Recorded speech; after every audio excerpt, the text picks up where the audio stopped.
നമസ്കാരം. ഞാൻ doctor Neethu, SN Ayurveda women's hospital, Kuruppampady.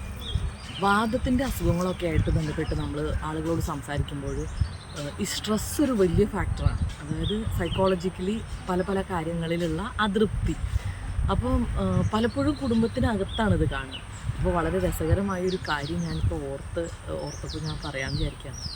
അതായത് ഒരു ഹസ്ബൻഡിൻ്റെ അടുത്ത് നിങ്ങളെ ഭാര്യയുടെ ഏറ്റവും ഇഷ്ടമുള്ള ക്വാളിറ്റി എന്താണ് എന്ന് ചോദിച്ചപ്പോൾ അദ്ദേഹം പറഞ്ഞത്, എന്തെങ്കിലും ഒരു കാര്യം പറഞ്ഞാൽ അതിന് പെട്ടെന്ന് അവർ മറുപടി പറയും, അല്ലെങ്കിൽ എന്തെങ്കിലും ഒരു പ്രശ്നം അവർ പെട്ടെന്ന് അതിന് തീരുമാനം എടുക്കും, വളരെ സ്പോണ്ടേനിയസ് ആണ് എന്നാണ്.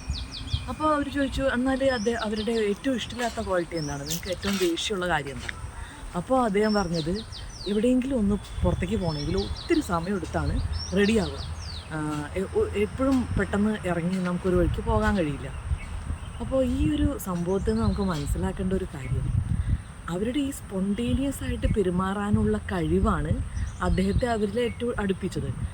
പൊതുവെ സ്പോണ്ടേനിയസ് ആയിട്ട് പെരുമാറുന്ന, പെട്ടെന്ന് കാര്യങ്ങൾ റിയാക്ട് ചെയ്യുന്ന ആൾക്കാർ പ്ലാനിങ് അത്ര ചെയ്യാത്തവരായിരിക്കും. അവർക്ക് പ്ലാൻ ചെയ്യേണ്ട കാര്യമില്ലല്ലോ, അവർ പെട്ടെന്നല്ലേ ഓരോന്ന് ചെയ്യുക. അപ്പോൾ അങ്ങനെ വരുന്നപ്പോൾ ഒരു വഴിക്ക് ഇറങ്ങണമെങ്കിൽ ചിലപ്പോൾ അവർക്ക് സമയം കൂടുതൽ വന്നേക്കാം. അതേസമയം അവർ പ്ലാനിങ് അധികം ചെയ്യുന്നവരാണെങ്കിൽ എല്ലാം കൃത്യമായിട്ടൊക്കെ പ്ലാൻ ചെയ്ത് വെച്ചിരിക്കുന്നതുകൊണ്ട് എവിടെയെങ്കിലും പോകാൻ അവർക്ക് പെട്ടെന്ന് ഇറങ്ങാൻ കഴിയും. പക്ഷേ ഒരു സിറ്റുവേഷനോട് റിയാക്ട് ചെയ്യുമ്പോൾ അവർ സ്ലോ ആയിരിക്കും. അപ്പോൾ ഒരാളുടെ ഒരേ ക്യാരക്ടറിൻ്റെ രണ്ട് വശങ്ങളാണ് നമ്മളെ അവരോട് ഏറ്റവും കൂടുതൽ അടുപ്പിക്കുന്നതും അതുപോലെ അവർ നമുക്ക് ഏറ്റവും കൂടുതൽ ഇഷ്ടപ്പെടാതെ പോകുന്നതും.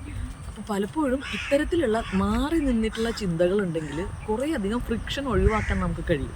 ഉരസലുകൾ ബന്ധങ്ങളിലുള്ളത് അവരങ്ങനെയാണ് എന്ന് അവരുടെ എന്താണോ അവർ അതേ രീതിയിൽ അവരെ ആക്സെപ്റ്റ് ചെയ്യാൻ നമ്മൾ ശ്രമിക്കുന്നത് കുടുംബ ബന്ധങ്ങളിൽ എപ്പോഴും സന്തോഷം നിലനിർത്താൻ വളരെ സഹായകമാണ്.